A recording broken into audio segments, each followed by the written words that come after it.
Hello and welcome to Sean White's Solar and Energy Storage Podcast. This week we have Greg Smith of Sonnen Battery. Sonnen is a very well-known energy storage system lithium battery provider. This week's podcast is part one in a series of podcasts with Greg Smith. We are also not finished yet with my series of podcast interviews with entrepreneurial genius Brian Hayden, the co-founder of HeatSpring. So we'll get back to Brian in a bit. Now let's talk about Greg. Today's guest is Greg Smith with Sonnen Battery. And Greg is also well known for being the face of SMA training in the USA for some time. It has been a while, but you can still see his videos up on the SMA YouTube channel. I know Greg from at least 10 years ago, seeing him around in the solar industry and at the trade shows. I got to know him first when I was teaching what used to be called NABCEP entry-level classes, but now the entry level has been renamed as associate.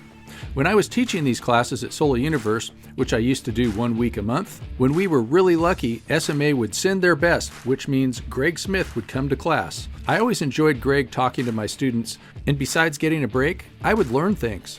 In 2014, I was teaching what was my favorite ever class, which was a group of about 20 grid alternative interns in a large yurt at the Solar Living Institute in Mendocino County, California. I'm still friends with some of those interns. Great energy, speaking of energy storage. I gave Greg a call to see if he could come and talk to these grid interns, and Greg came in and gave a great talk and was, of course, a hit with these high energy interns in a yurt. Hey Greg, do you want to introduce yourself a little bit first? Yeah, Sean, thank you for that awesome introduction. That 2014 training at that yurt, that just seems like a million years ago. To be honest, I'd never even heard of a yurt. I didn't even know what that was, but it was such a great time for that training. This industry just seems to attract good people, and just so glad to be a part of it. Just to add a little more to your awesome intro, I've been in the industry since May of 2008 when I started working for SMA, and I was their senior technical trainer until almost 5 years ago when I started working for Sonnen. It's been an awesome time in this industry. I know there's a lot of old timers. 12 years is just barely scratching the surface in this industry, but always something going on, always something new to learn. Super stoked, man, that you asked me to give you this interview. And so you were with the Navy, I guess, and what was your job with the Navy? Yeah, so I'm a retired submariner. All right. I went in when I was 17 years old. My mom actually had to sign a waiver for me to go in. Yeah, 20 years, submarines. I was actually a sonar tech. Yeah, eyes and ears of the boat, all that Hunt for Red October, Jonesy stuff. That's what I did. So you were a sonar tech, so that kind of transfers over probably to all the electronics and solar and energy storage. Yeah, there was a lot of similarities. You know, electrons are electrons. They work the same way in a solar module, a battery, or a sonar system. Most people in this industry, I didn't have a lot of solar experience. And SMA approached me just via resume that I had put out there for a trainer. And it's like, man, solar, I don't know, man. Solar, sonar, one letter difference. I figure, what's the difference, right? Let me give this a shot. Yeah, it's been fun, but the electronics background has helped a lot, but there's so much more, as you know, to this industry. Maybe after being down underwater for 20 years, you needed to get closer to the sun, huh? Yeah, that's for sure. That is for sure. Yeah, I did a couple of classes for the Seabees. That was really cool for the Navy. Yeah. The construction battalion. Oh, yeah. My grandfather was a Seabee back in World War II. Oh, great. Did he know John Wayne? I don't know. I don't think so. That's because there's a John Wayne Seabee movie. You probably saw it. I guess. Oh, yeah. Yeah. Yep. No, I never mentioned running into the Duke. Oh, yeah. Did you meet him or you? No. Okay. No. All right. So you worked for your professional career. You worked for SMA in the renewable energy industry.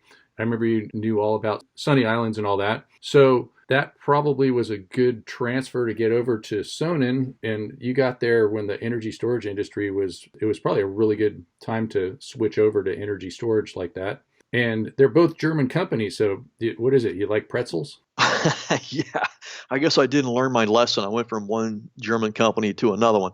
I love hanging out with the Germans. They're awesome people. And I see a lot of similarities between SMA and Sonnen, but it seems Sonnen is different in a lot of ways. It's a younger company. The crowd is a lot younger, but it's still that German core. it's just different working for this company. Of course, the product is different. And the Sunny Island, of course, was my baby when I was at SMA. I just loved that thing. And the stuff that we're doing here at Sonnen is really cool. It's very sophisticated stuff. But I'll always have a place in my heart for that little yellow box. Mm-hmm. So let's see, maybe some similarities. The Sonnen is like the Sunny Island, AC coupled, correct? Yes, that is correct. Yeah, we can work with any solar inverter technology. Doesn't matter if it's microinverter, string inverter, optimized systems, which uses a string inverter, of course. Yeah, all of them. We also can take a direct connection from a generator, which is not something everybody can do, but we're able to do cool. that. That was one of my questions I was going to talk to you about. Mm-hmm. Oh, yeah. Yeah. My brother's got a little cabin in Alaska, and he wants to put a lithium battery there, and I was kind of helping him with that. So maybe he could do that. Another thing, I just kind of looked at some news stories, and there's a lot about Sonnen in different countries with virtual power plants, VPPs, such as Australia. Looks like there's two in New South Wales. There's two different companies that you can do energy storage with out of 300,000 interest-free loans, and they're going to network them all together with a virtual power plant in Australia.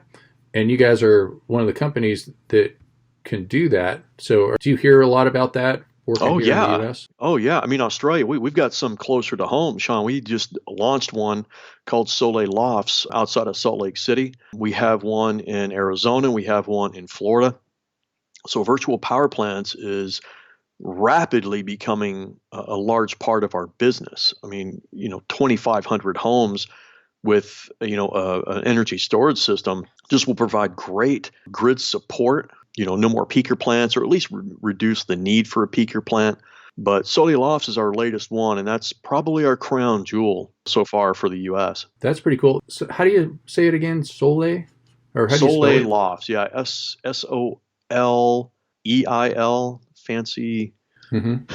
Something to do with the sun, it sounds like. Yeah. Yes. It's like a French sun or something. Mm-hmm. Mm-hmm. And so a virtual power plant, a lot of people aren't too familiar with that. I know it's bigger in Germany and Australia. So you're networking together everything that you can, especially energy storage, so that you can help smooth out the grid and benefit the grid. But I imagine that the hard part about this is figuring out how people can profit from it to make it worthwhile. How do you see that working? Yeah, and that's definitely, it's always a lot of politics. Yeah, exactly. There's a lot of politics. The utilities may or may not be on board with it. The Germans are just so much further ahead than we are in renewables. Matter of fact, Sonnen has the largest VPP in the world with our Sonnen community. And so anybody with a Sonnen unit in Germany can be part of this. And they expanded it to the Sonnen flat rate, which is a play on words. In Europe, apartments are called flats. And what you can do is join the Sonnen community, even if you don't have a Sonnen unit, and they virtually share their power. So if you're down in southern Germany and you got a lot of sun, you're just banging it out, and you have some excess, you can actually sell your power to somebody in northern Germany where the weather might not be so good, and they can buy it from you at a cheaper rate. Or you can have a flat rate for 20 years, depending on what structure you want to go with.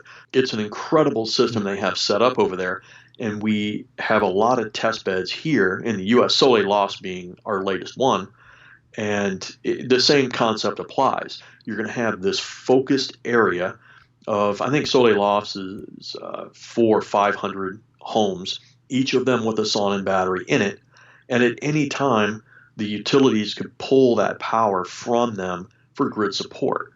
And then the homeowners would have storage for, power outages and things like that. That's pretty cool. I think Germany, you have one utility. Then the United States, we have thousands. So, and all these different public utilities commissions. And a lot of times politicians are not engineers. Yeah. Well, in Germany, the utilities are unregulated, if you can imagine such a thing. So, yeah, we've got a lot of utilities here, a lot of munis, and I mean, and you probably run into this too, Sean, when you train. I mean, when I go to the Midwest, or I was in St. Louis training, and there's still inspectors that don't know what they're looking at with solar. And now you're going to throw storage at them. Like there's still a lot of education that needs to be done in this industry. Yeah. What do you see them with the AHJs, authorities having jurisdiction, the inspectors and all that, looking at with the Sonnen installations? Do you see a lot of problems with that? Like different UL listings for energy storage systems? So it depends on where we go. Like in California, they're pretty educated on it. A lot of places where solar has already been established and the storage is maturing, the inspectors are pretty good at it, at least knowing what to look for. But there's still a lot of them that don't. And so it seems like, I think at one point I read somewhere we had 3,500 AHJs, and who knows how many inspectors there are in each one. So it seems like once you get one inspector comfortable with your system, then another one comes along who isn't. And so you start the whole education process all over again. But the majority of them are comfortable with it. They understand what the UL listing means. But then you got the ones, just like with the solar guys, they open the unit up and pointing the thing, well, what's this? And what's the listing for that? And what's the listing for that? And it becomes a nightmare, But like I said, the majority of them, they're very accepting of it as long as you come to them with a good attitude. Yeah, so what you're saying there is that the Sonnen is UL listed. So anything that's UL listed, you don't go inside of it and look at the little parts of it and go, this is different and that's different, and look for a UL listing on every different capacitor, or even if you had like a separate inverter in there that was listed separately, if the whole unit is listed, you don't look what's inside. Yeah, you're preaching to the choir there, and our unit is a little bit different than, say, a Powerwall or an LG Chem, because all of our stuff is in one box, so to say. Like when you look at a Sonnen unit on our website or the marketing literature, that white or black box has everything in it, except for the gutters and the conduit and all that. But everybody needs that. So the inspectors, to your point, when we open the unit and they see the battery inverter, we have this internal 200 amp transfer switch, automatic transfer switch inside. So they'll point to that and say, well, is that listed? And then is that listed? And it's like, well, dude, the entire thing was listed to 9540. So that means everything inside here has been tested. So yeah, we do run into some inspectors who don't understand that, and they get a little nitpicky, but we haven't had anybody just downright, no, we don't want this installed here. So I thought the unit looks kind of nice there. Does it play Netflix? Like I see them in the living rooms and all that in your pictures. I know. Yeah, we kind of get some flack about that on the marketing literature. And this thing is right next to this mother and their daughter on the back of the couch, flying like an airplane. And is it loud? And what kind of heat does it make? And I mean, yeah, it's marketing, right? That's a photoshopped image. However, our Solar Lofts install, all of those Sonnen units are actually inside the apartments. They're inside the unit. So there are people on a couch with our energy storage unit, 5, 6, 7 feet away while they're watching TV. I guess because you're lithium too, the efficiency for lithium is so much better than lead acid that you're not going to be making waste heat. Yeah, that's right. And lead acid got us a long way. And there's a lot of good applications for lead acid, but there are so many advantages to lithium. I had an idea for you guys, like a German company like the Volkswagen Beetle, put a flower vase on it. Yeah. The logo that you see on the unit, it actually glows. And so I have one of these in my garage. And when I go out there, like I don't even need to turn the lights on because that LED, it's so bright that it lights up the whole place. So you probably don't want to put it next to your bed. No, there's a way to turn it off though. But yeah, it gets pretty bright. Nice to be able to see in the garage. Mm-hmm. So I was going to just like talking a little bit more about lithium. There's all these different lithium technologies. It's the fast growing part of the industry. They're mass producing them for cars. And so I guess, first of all, do you consider lithium safe? Oh, of course. What do you tell people? I mean, yeah. So there's predominantly two types of lithium-ion chemistries, right? You have what we use is called LFP, or lithium iron phosphate, and then you have NMC, which is a mouthful to say, but it's nickel, manganese, cobalt. Mm-hmm. Yep.